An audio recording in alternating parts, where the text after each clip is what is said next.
주님께서 여러분과 함께 마테오가 전한 거룩한 복음입니다. 그때 예수님께서 길을 가시는데 눈먼 사람 둘이 따라오면서 다윗의 자손이시여 저희에게 자비를 베풀어 주십시오 하고 외쳤다. 예수님께서 집 안으로 들어가시자 그 눈먼이들이 그분께 다가왔다. 예수님께서 그들에게 내가 그런 일을 할 수 있다고 너희는 믿느냐 하고 물으시자 그들이 예 주님 하고 대답하였다. 그때 예수님께서 그들의 눈에 손을 대시며 이르셨다. 너희가 믿는 대로 되어라. 그러자 그들의 눈이 열렸다. 예수님께서는 아무도 이 일을 알지 못하게 조심하여라 하고 단단히 이르셨다. 그러나 그들은 나가서 예수님에 관한 이야기를 그 지방에 두루 퍼뜨렸다. 주님의 말씀입니다. 그리스도님 찬미합니다. 찬미 예수님, 오늘 예수님께서는 눈먼 사람 둘을 고쳐 주십니다. 즉, 보지 못한다라고 하는 것은 내 자신이 신체적으로 눈이 멀었다는 의미뿐만 아니라 어떤 깨달음을 얻지 못한 사람들이 결국은 앞을 보지 못하는 사람으로 표현될 수 있다는 것을 본다면 이 기적에 대한 내용은 실제로 앞을 보지 못하는 사람들이 예수님께 믿음을 가지고 치유를 받을 수 있다는 것을 희망의 메시지로 우리에게 주시는 의미뿐만 아니라 우리가 무엇인가를 깨닫지 못했을 때 그거를 깨달을 수 있는 힘을 주님께서 주신다라는 그런 새로운 메시지로 알아들을 수 있습니다. 여기에서의 핵심은 예수님의 말씀에서 나타납니다. 내가 그런 일을 할 수 있다고 너희는 믿느냐 하고 물으시죠. 즉, 눈먼 사람들을 고쳐주실 때 예수님은 그냥 고쳐주시는 것이 아니라 항상 무엇을 물어본다는 얘기입니다. 즉, 내가 그것을 할 수 있다고 너희가 믿느냐라는 믿음에 대한 확신을 다시 한번 확인해 보십니다. 그러자 이들이 예 주님 하고 대답하니 예수님이 눈에 손을 대시며 믿는 대로 되어라 하시니 눈이 열렸다라는 것이죠.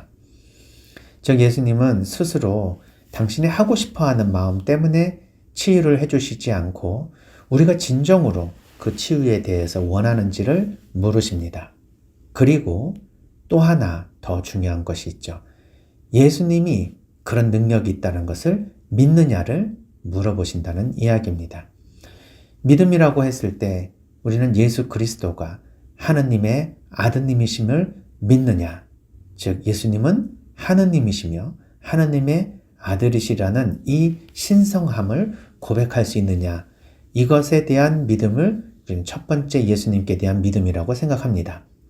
그러나 두 번째 믿음의 대상이 있습니다.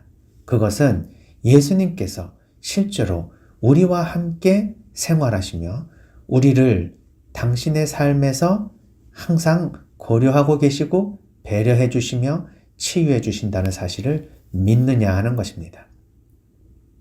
전통적으로 무신론은 하느님은 안 계신다, 예수님이 신이 아니다, 이런 것을 믿는 사람이라고 생각했습니다. 즉 신이 없다라는 것을 생각하는 사람이 무신론자라고 했지만 현대의 무신론은 신이 있든 없든 상관없다, 설사 있다 하더라도 상관없다, 아무 능력도 없는 신인데 신이 있으면 어떻고 없으면 어떠느냐, 즉 신의 무능에 대한 믿음을 가진 사람을 무신론자라고 합니다.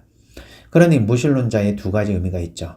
신 존재 자체에 대한 믿음을 갖지 않은 사람, 두 번째로는 신의 능력을 거부하는 사람입니다. 오늘 예수님께서 물어보시는 내가 그런 일을 할 수 있다고 너희는 믿느냐 하는 이 말씀은 예수 그리스도가 하나님의 아들이심을 믿느냐에 대한 질문이 아닙니다. 예수님께서는 바로 우리가 살아가는 데 가장 힘들어하고 가장 고통스러운 것을 함께 치유해 주실 수 있는 그러한 자비의 마음을 가지시고 연민의 마음을 가지셔서 우리의 삶에 직접 개입하시는 분임을 믿느냐, 그리고 그렇게 하실 수 있는 능력이 있음을 믿느냐라는 물음입니다. 그것은 예수님은 우리와 상관없는 그냥 하나님으로 존재하시는 분이 아니라 우리와 함께 우리의 고통과 늘 같이 있으시면서 그것을 치유해 주시는 분이라는 사실을 우리에게 알려주십니다.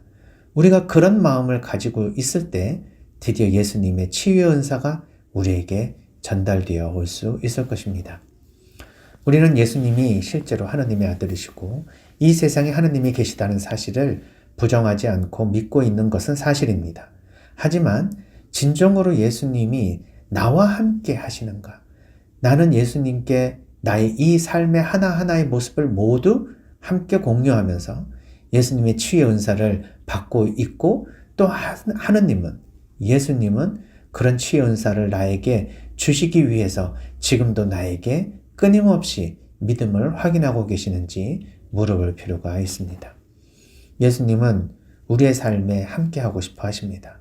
우리가 소통이 되지 않는다라고 하는 것은 우리의 삶의 하나하나를 같이 나누어서 살아야 되는데 같이 붙어 있기는 하지만 어떤 생각을 하고 어떤 느낌을 가지고 어떤 삶을 살고 있는지를 알 수가 없을 때 우리는 함께는 살고 있지만 누군지는 모른다는 이야기를 하게 됩니다.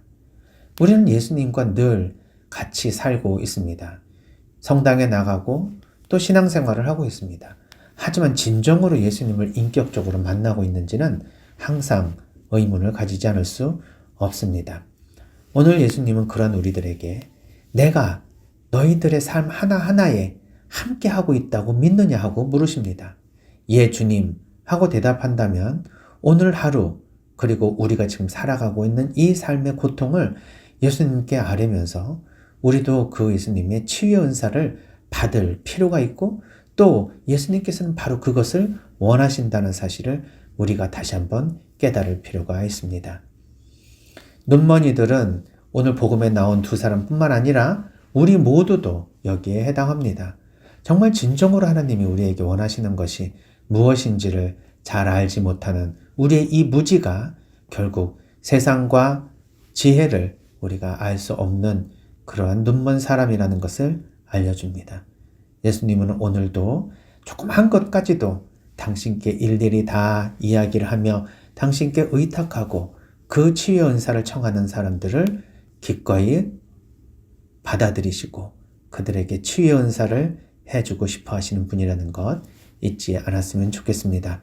주고자 하는데 청하지 않아서 줄 수 없는 예수님의 마음을 느낄 수 있는 복음 말씀이었습니다. 오늘도 우리를 간절하게 우리의 마음을 청하시는 예수님께 조금 더 우리의 마음을 열고 다가갈 수 있는 하루가 되었으면 좋겠습니다.